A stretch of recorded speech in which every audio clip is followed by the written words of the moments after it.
Hi guys, welcome to another review that we're doing here on Motoring Middle East, and we're here with something very unusual. And to tell us all about it is the owner. And can you introduce yourself and tell us, what is this?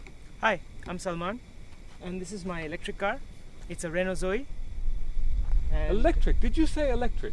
Yes, electric. Oh my goodness. Now, regular readers and viewers of MME will know that I don't really believe that electric cars are the way. And here you are driving an electric car it's called a Renault Zoe. And how long have you had this car? I've had this for about 6 months now. 6 months you've had this car. And is it on sale here officially? Where did you get it from? It's not officially on sale. They're testing it right now.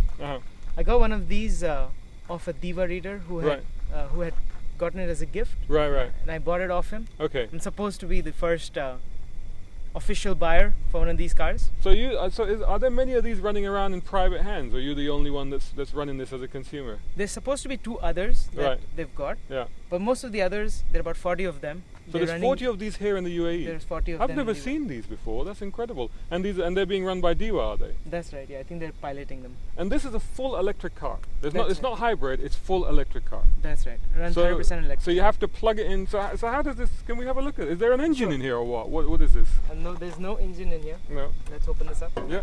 What do we got? Wow. So what are we looking at here then? What is this? This is the motor, I'm guessing. That's the motor over there. Yeah. This is a cooling system.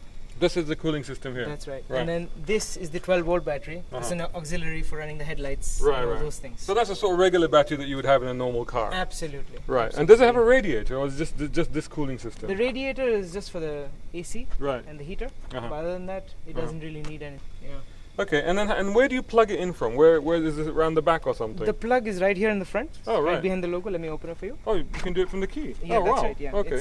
You can open it from the key. Right. And it's called a Type 2 charger. Right.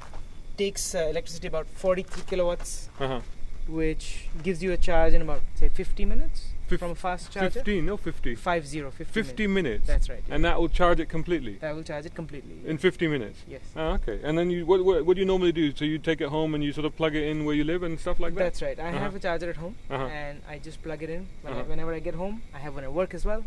So I can charge it there. And so if you charged it for 50 minutes, how far can you go in it? What's the range? So this is a 22 kilowatt hour Zoe. Yeah. That's the battery.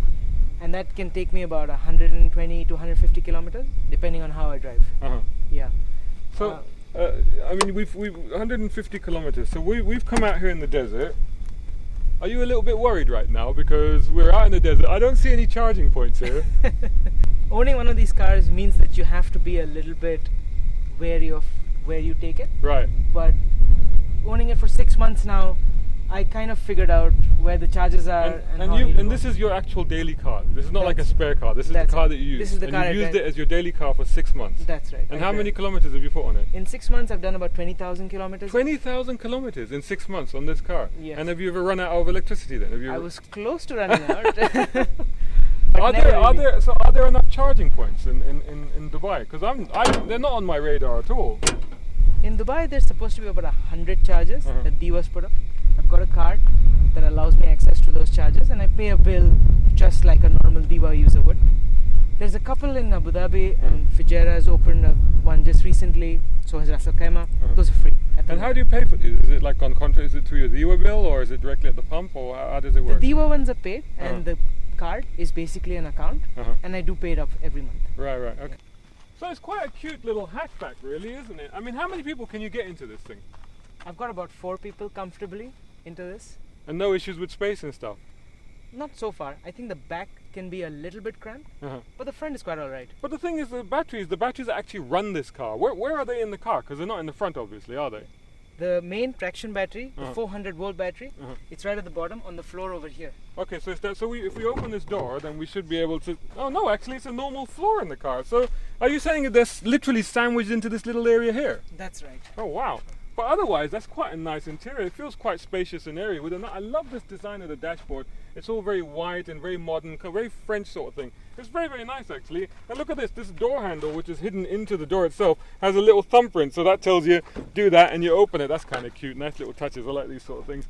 The rear bench seat is quite nice. Again, quite an inviting interior, but I reckon definitely a little bit tight for somebody of my size. But I think definitely for a couple of kids or regular size adults, i.e. not lumbering giants like me would probably be okay in there. I won't show you the boot because it's full of stuff and I don't want to embarrass Salman, but I have had a look at it and it's surprisingly deep and surprisingly practical. So actually, this is a very useful and handy little city runabout. Now, I guess the next thing to do is to drive it, and then you can prove me wrong as to my perception that electric cars simply cannot work in the Middle East.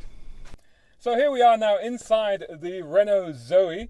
And we're going to give it a go. So the car is off at the moment. How do I start this up? Is there any special procedures? Do I have to do some incantations or something? Do I have to hug a tree? How does it work? Absolutely normally. Right. Just press the brake. Oh. Push the start button. Oh, right. This button here. That's right. it. Yeah. Okay, And press that. Oh, bunch of lights have come on and stuff, right? Okay. It's good to go. Right, and how do we know? Oh, we got range and stuff. 59 kilometers. That's right. So this is the battery over here. That's right. Right, okay. And normal gear lever? It just says park, reverse, neutral, drive. Absolutely, yeah. So what sort of transmission is this? It's supposed to be a single speed. Right. And you just put it on drive and it engages. Right, and handbrake is off, normal handbrake. That's right. And off we go, yeah? All right, we're going to start off. I'm going to give a thumbs up to Imti, who's out there filming us. And off we go, straight out into traffic. Well, there's not much traffic, it's not working. That's very, very easy, isn't it? It's very quiet. One of the things about electric cars they always get is very, very quiet. Very quiet, eerily quiet. So now let's just give it a bit of... And it just, there you go, it just starts to progressively build up. We're doing, it's less in kilometers per hour, right? That's right. We're doing 52 kilometers an hour now, 58, 60. It's very progressively just moving along. So how have you found this driving it around Dubai? I mean, in terms of keeping up with traffic and performance, how have you found any unusual aspects of the car? Is it any different to a normal car? I mean, you drive a GTI otherwise, right? Or you used to? Yeah, I used to drive a GTI. Mm-hmm. The response on that is obviously very different from this. The electric motor gives it a lot of instant torque, so the initial startup to about 50 kilometers an hour is really swift. So I'm gonna brake now for a corner, and oh gosh, the braking is really quite instantaneous, isn't it? I mean, I just put a little bit of pressure on the brake pedal and it suddenly really grabbed. But is that regenerative as well? Is that coming in there? So the thing is, the regen is really light, and it regens as soon as you let off the accelerator. All right, okay. So when you press the brake, it literally puts on both full regen and physical brake. So I've left off the accelerator now, and I can actually feel the car slowing down a little bit. It's very interesting because I have driven a BMW i3 in Europe one time, and I found that was a very odd car to drive because literally if you lifted off the accelerator, it actually acted as a brake. It would actually start to stop. A lot of sand on the road here today, so we're just taking it a bit easy. Quite a lot of sand actually, but hopefully the little Zoe is light enough. This is quite a light car, isn't it? That's right. It's about 1400 kilograms. Right. So it's a little heavy for what it should be, but that's partly because of the battery. Yeah. So compared to a small car this size, it's a bit heavy, but considering that it's got a battery pack in there, 1400 kilograms, I guess, is not too bad at all. But yeah, it does feel quite light. It feels very, very compact. A little bit. It hasn't got traction control, does it? It does. Oh, it does. Yeah. So that's what just kicked in there. That's You right. just felt it, a little bit of traction control just kicking in there and just straightening the car as we were going over the sand. But yeah, we're picking up some speed now. Still eerily quiet in here, apart from some wind noise. Not much roar from the tires either. No, I guess the tires are alright. Yeah. So what tires are you? They're not low rolling resistance tires on this one. The ones that came with this car are Continentals, Right. but there's supposed to be a Michelin that's shipped in with these cars. Right. They're specially designed for the EVs. Right. It gives a little bit of road noise, but it's not too bad. And around town, how do you find it keeping up with traffic and stuff like that? Has there ever been an issue?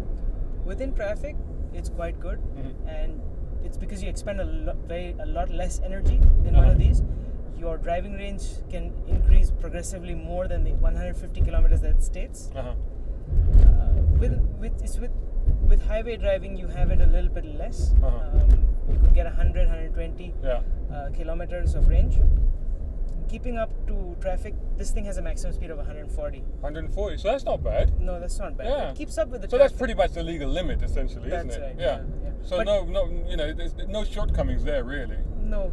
I mean, let's give it some bit of welly, and you can just see a progressive build-up of acceleration there. We're doing up to 90 kilometers an hour now, which is pretty much the limit on this road, and no issues at all. It just accelerated. There's a car behind me. We left it behind. No issues at all, and it's interesting because you were saying earlier that it is just like driving a normal car, and it actually is. I mean, I'm not feeling any need to really adjust my style too much or adapt too much to how this car drives. No, it's just a regular car basically. Yeah. The only difference being it's how you fill it up. Right. Now, when I was running the Prius long-termer, and readers can see that on motoringme.com, just go and search for Prius, and we did a review on it, and we also ran it over the space of a month on a long-term period. And one of the things that I found that I was doing a lot with that car was that I would be keeping my eyes on the range, and as I was driving it, I was trying to improve my driving to get a longer range. Do you find yourself doing that with that in this car as well? I do. I've been looking at how best to get the most out of it, and I'd say keeping it about 100, 110 gets you the best results on a highway. Going faster has definitely got a mileage penalty, but it's not too bad. Yeah. I find I can still do 100 kilometers even if I'm flat out going at 140. So, in terms of differences, I mean, what's like if you drive like a saint compared to driving regularly, what sort of difference can you see in terms of the range that you'll get out of it? I think it's easy to get about 170, 160 if you're driving it really well. 160, 170. Yeah, right, so okay. you could have about a 50-60% difference between driving, say, like the devil or a saint. And on your worst day, what have you done in it? About 100 or? About 100. About 100, right. So at the minimum, you'll get 100 out of this car. That's right. Yeah, that's not. And your daily mileage is what? I do about 80 because it's 40 to work and 40 back. So I do about 80 anyway. Right. And then I'll have a little bit left over for a short errand. Right. Usually I'll charge either at home or at work, depending on what my need is. You're fortunate in that you have that facility to charge there and at home. And like you said, there's some charging points now in the UAE as well where you can stop and what? So say if you stop for 20 minutes, would that be enough to get you going again? Yeah, I stopped over here at a petrol station when on my way here. I stopped for about 10 to 15 minutes and I got enough. I'm pretty sure I'll be able to make it out from here. Well, I certainly hope so. Well, I think this is an amazing thing, and it's fantastic to have a go in a car like this in the UAE, which is so rare, let's be honest, and people actually using it as their one and only daily car. So, kudos to you, well done, and it's fantastic to see it. It's a lovely little car. I gotta say, it's actually really enjoyable to drive. Very easy to drive, very straightforward, no issues whatsoever. It just drives and feels like a normal car. Apart from a few it's got a very nice display here that clearly indicates that it's slightly different from the norm, but otherwise it just feels like a normal car. Thank you so much for letting us have a go in it. Thanks so much for bringing it around and showing the car to us and showing it to our audience. Thanks a lot, Salman. Thank you. Hope you guys enjoyed that.